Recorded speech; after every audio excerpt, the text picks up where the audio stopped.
Desde os primórdios da navegação, procurou-se determinar a posição de um lugar baseando-se em uma referência. A primeira referência do homem foi o Sol, aonde percebeu-se que este nascia sempre no mesmo hemisfério, leste, e se dirigia para o hemisfério oposto, o hemisfério oeste. A partir desta referência, o homem passou a se orientar pelos pontos cardeais definidos como você observa na figura. Direcionando o braço direito para o nascer do Sol, temos o leste. À frente ficou determinado que seja o norte. À esquerda, o oeste. Atrás, o sul. Como você pôde observar, os pontos têm uma orientação, a qual deu seu nome de pontos cardeais. Estes pontos são denominados de norte, sul, leste, oeste. Mas ainda para uma melhor orientação, foi necessário criar subdivisões desses pontos. Clique sobre os botões para conhecê-las. O círculo pode se dividir em 4 partes iguais denominadas quadrantes. São eles: primeiro quadrante, de norte para leste; segundo quadrante, de leste para sul; terceiro quadrante, de sul para oeste; e quarto quadrante, de oeste para norte. Os pontos colaterais são nordeste, situado entre norte e leste; sudeste, entre leste e sul; sudoeste, entre sul e oeste; e noroeste, entre oeste e norte.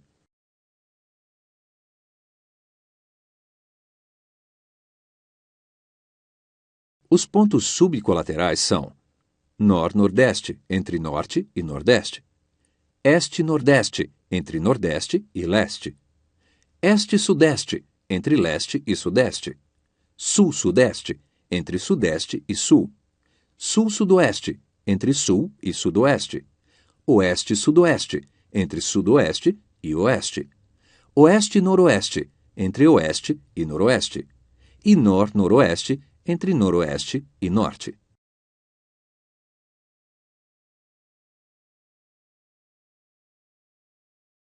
Os pontos subcolaterais são nor-nordeste, entre norte e nordeste; este-nordeste, entre nordeste e leste; este-sudeste, entre leste e sudeste; sul-sudeste, entre sudeste e sul; sul-sudoeste, entre sul e sudoeste; oeste-sudoeste, entre sudoeste e oeste; oeste-noroeste, entre oeste e noroeste; e nor-noroeste, entre noroeste e norte. Temos aqui reunidos todos os pontos necessários para a nossa orientação. Com eles e mais um pequeno arranjo, ingressamos no conceito de rosa dos ventos. A rosa dos ventos é um segmento de círculo, onde aparecem os graus de arco, assinalados de 5 em 5 graus, desde 0 até 360 graus, a partir do norte no sentido horário. Além disso, há uma marcação numérica de 15 em 15 graus, que corresponde aos pontos cardeais, colaterais, subcolaterais.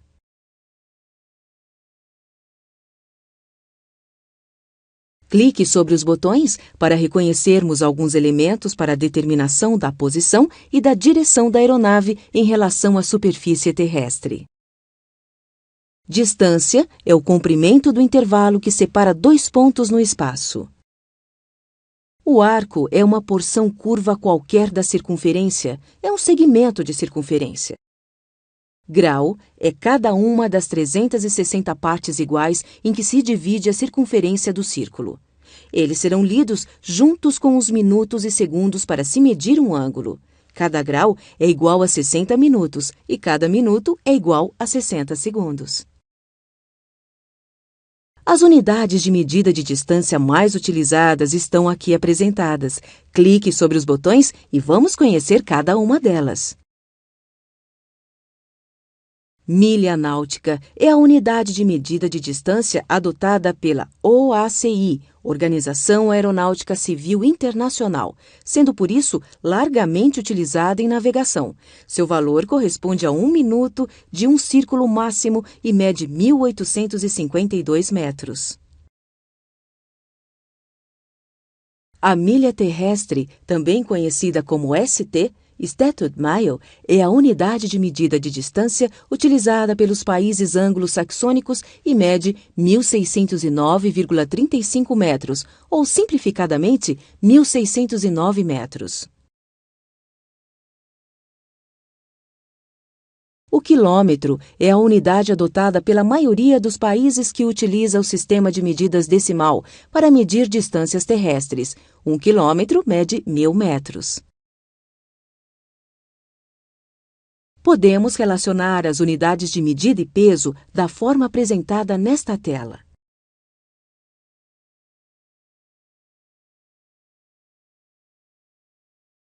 Escala é uma linha graduada dividida em partes iguais que indica a relação das dimensões ou distâncias marcadas sobre uma carta com as dimensões ou distâncias reais na superfície terrestre.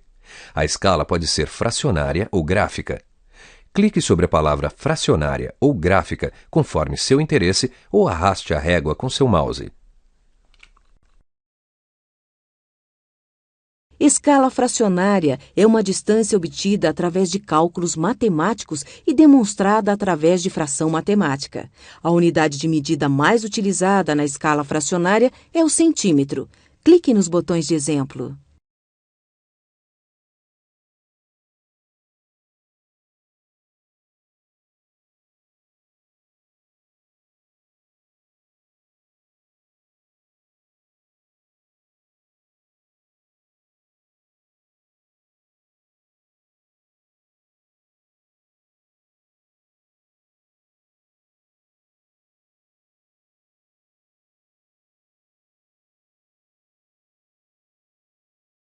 Ao nos deslocarmos, devemos de preferência sempre utilizar o caminho que seja menor e que nos permita obter com facilidade pontos de referência e de posição. Este caminho representará uma trajetória na superfície terrestre que é esférica e não plana como na carta. Podemos traçar uma trajetória ligando dois pontos de duas maneiras através da rota ortodrômica ou loxodrômica. Ambas têm como referência para a leitura dos ângulos de direção os meridianos, por representarem as linhas norte e sul. Clique sobre as imagens ou utilize os botões. Perceba como a aeronave cruza os meridianos em ângulos desiguais.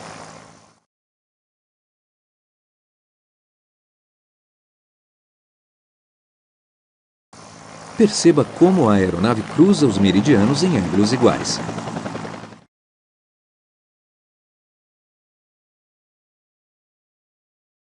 Para navegarmos sobre a superfície terrestre, nos fazemos valer do uso de mapas e cartas para podermos nos localizar e orientar.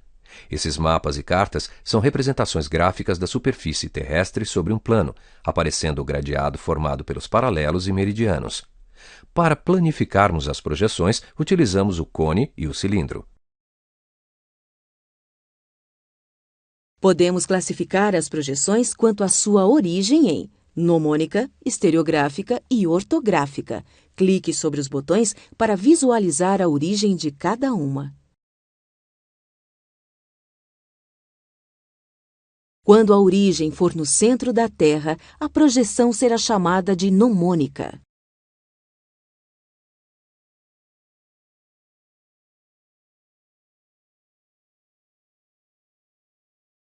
Quando a origem da projeção for no tangência, ela será uma projeção estereográfica. Quando a origem da projeção for no infinito, ela será ortográfica. Agora veremos os dois tipos de cartas mais utilizados em navegação e suas características. Clique nos botões abaixo. A carta Mercator é assim chamada em homenagem a seu criador, Gerardus Mercator. Ele colocou uma lâmpada acesa no centro da esfera terrestre e um cilindro tangente ao equador desta esfera. Depois planificou este cilindro e obteve um gradeado formado pelos paralelos e meridianos.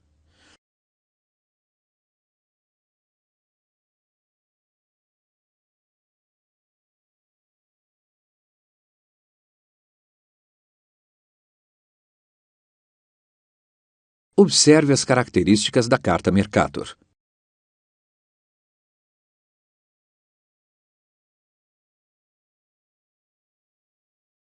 Passe o cursor sobre as setas e veja como se comporta cada elemento em uma projeção Mercator.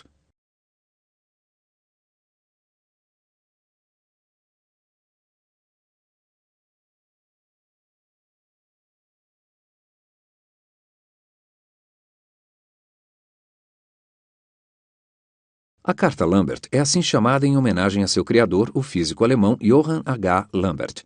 Ele colocou uma lâmpada acesa no centro da esfera terrestre e projetou a superfície sobre um cone secante. Este cone possui dois paralelos padrões que limitam a área que se quer projetar.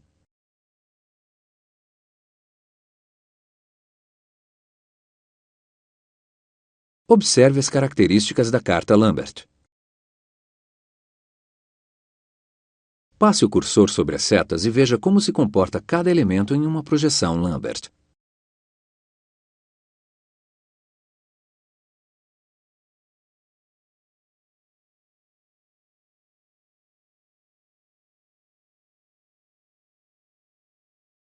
A Carta Aeronáutica Mundial, ou WAC, World Aeronautical Chart, tem como finalidade auxiliar o piloto para que execute um planejamento seguro e eficiente do seu voo. Nela, há referências quanto a elevações do terreno, aeródromos, cidades, rios, estradas de rodagem, auxílios rádio, ferrovias, espaços aéreos condicionados, ou seja, quase tudo que possa representar um ponto de referência para o piloto em voo.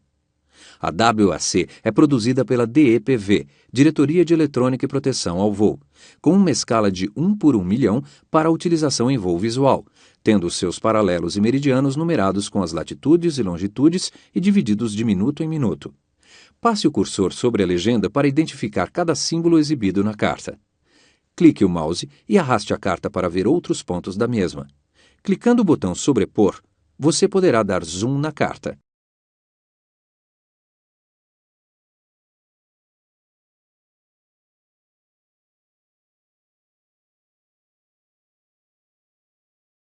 Para que um piloto possa saber se posicionar na superfície terrestre, é necessário que ele tenha noções de coordenadas geográficas e possa distinguir ao longo de sua rota pontos de referência na carta.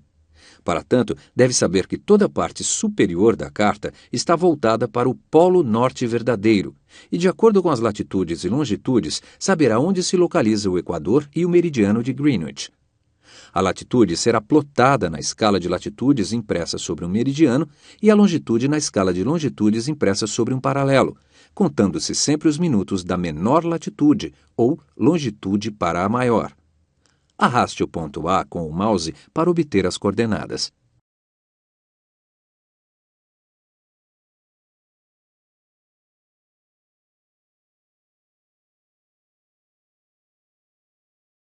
Ao traçar uma linha de rota entre dois pontos, o piloto precisará saber qual a direção que terá que seguir para poder se orientar.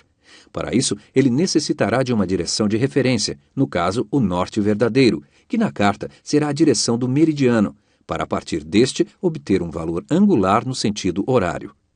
A linha de rota, ao cruzar com um paralelo ou meridiano, formará ângulos que poderão ser medidos por um transferidor de navegação. Clique sobre os botões para saber qual a direção de ida e de volta da aeronave sobre um paralelo ou um meridiano.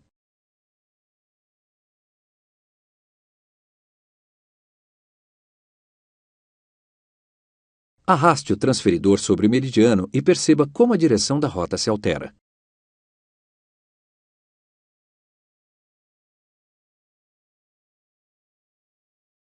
Arraste o transferidor sobre o paralelo e perceba como a direção da rota se altera.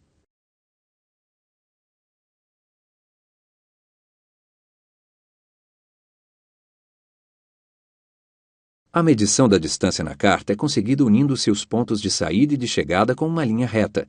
O tamanho desta linha reta, linha de rota, será transferido para um círculo máximo, meridiano ou equador, por meio de uma régua. Conte as milhas náuticas representadas pelos minutos na escala de latitude sobre o meridiano. Neste exemplo, encontramos 54 minutos, o que corresponde a 54 milhas náuticas.